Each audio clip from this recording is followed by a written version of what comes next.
Okay, hello. I didn't think I'd be back today, but I have to. Just listen to this.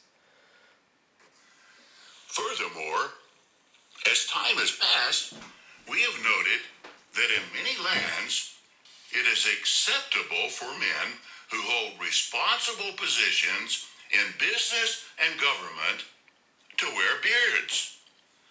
Thus, whether a brother wears a beard is a personal decision.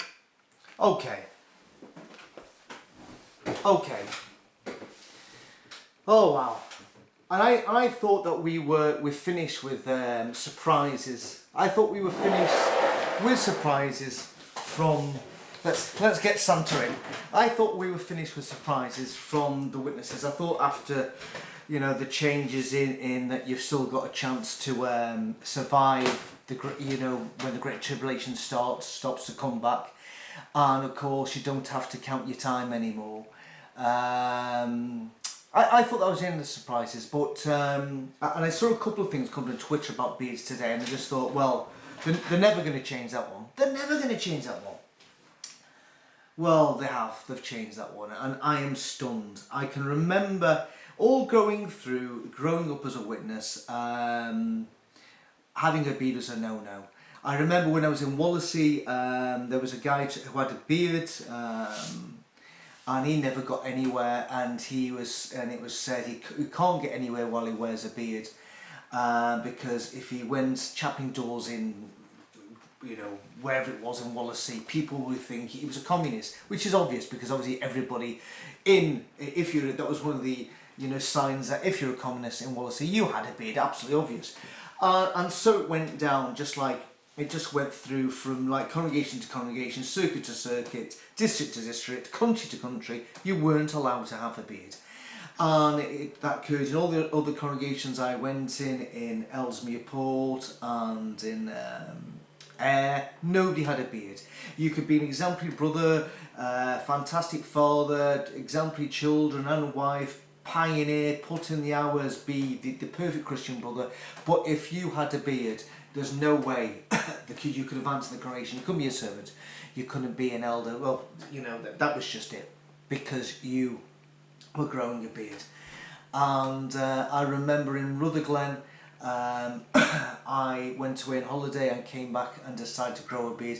I came back and I remember Jim Wood, the presiding overseer, come up to me and say to me, "Oh, I'd love to grow a beard," because he had to shave every day and he used to get a shaving rush.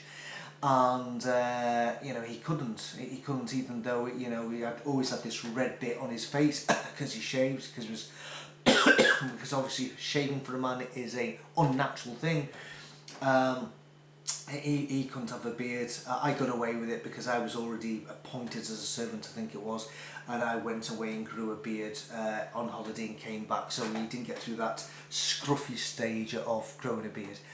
And now all of a sudden it's okay. And the reason why it's okay, and the interesting bit was what Let said there, that nowadays in many different countries there are people who are in government who own businesses where growing a beard is acceptable and is commonplace, and there is nothing in the Bible to say that you shouldn't grow a beard. And that blows my mind, because as we know, back in the day, back in biblical times, most people had very, very long hair. All men had like beards right down, Al-Qaeda beards just right down here. And they all had long hair. And if you just see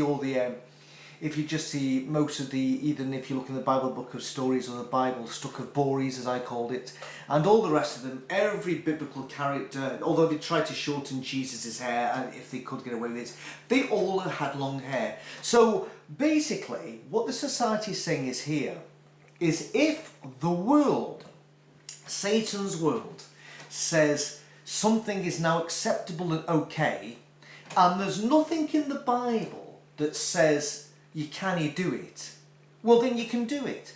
So in other words, if it all of a sudden becomes commonplace in the world, in businesses, in governments which are controlled by Satan, that if men started growing long hair, and having a wee ponytail down the side here.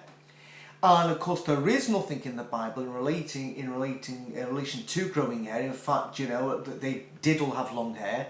Then what is stopping any brother then turning around and saying, well, hold on a second, it's acceptable in governments, in countries, and in big businesses that men can grow long hair and have ponytails.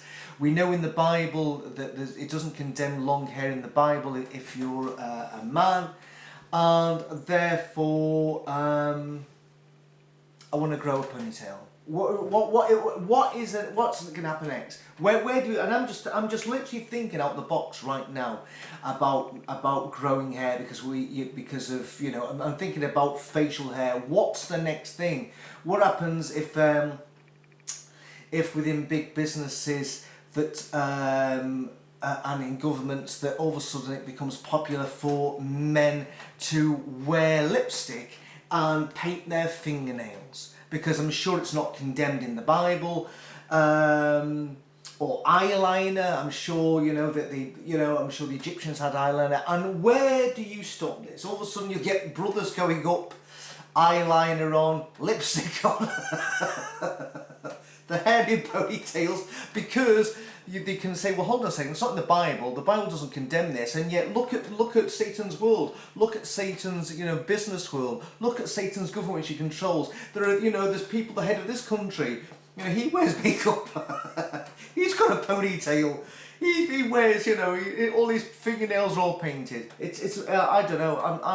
I actually I thought by the end of this year that I thought I'd be rendered speechless.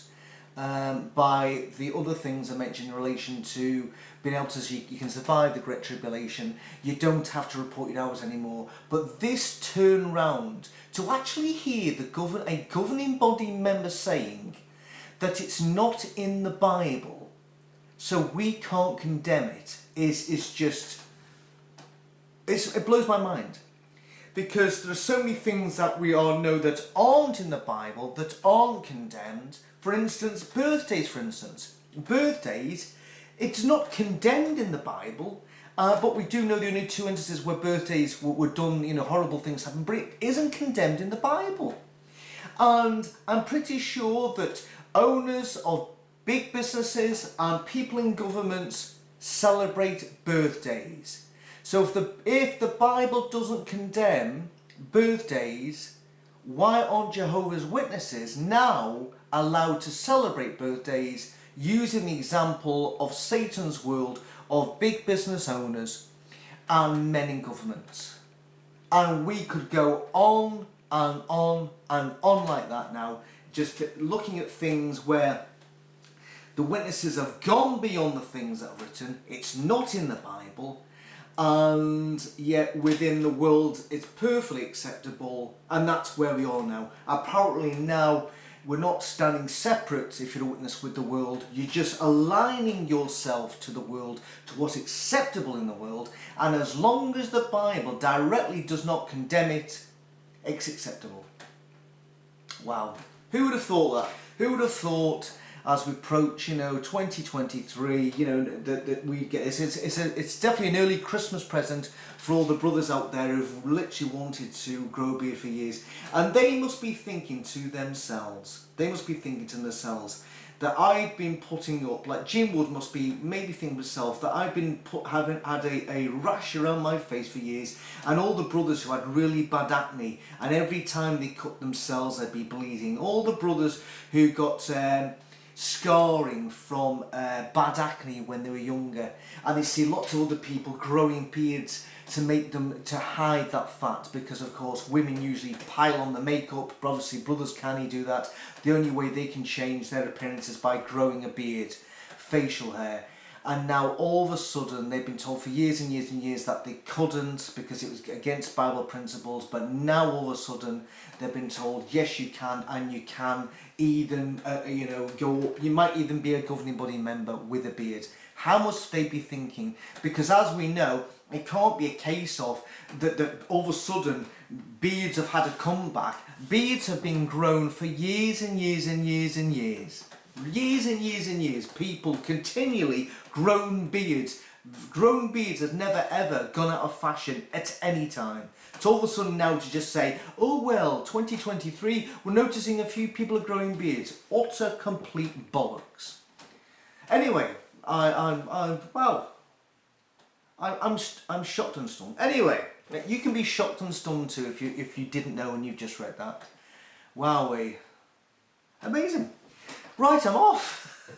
I am off. I don't. I'm literally stunned. I really don't know what to say. Yet again, the Jehovah's Witnesses have rendered me speechless, and that doesn't often happen to me, but I'm speechless. Anyway, see you later. Bye-bye. I'm off to grow a beard. Actually, funny enough, yesterday, I actually shaved mine off. I've had a beard for about a month now, a bit long. I actually shaved it off yesterday. Oh dear, maybe I'll because I didn't want to be. I've decided to take the beard off because I've decided to grow a beard to be part of the world. Anyway, see you later. Bye bye.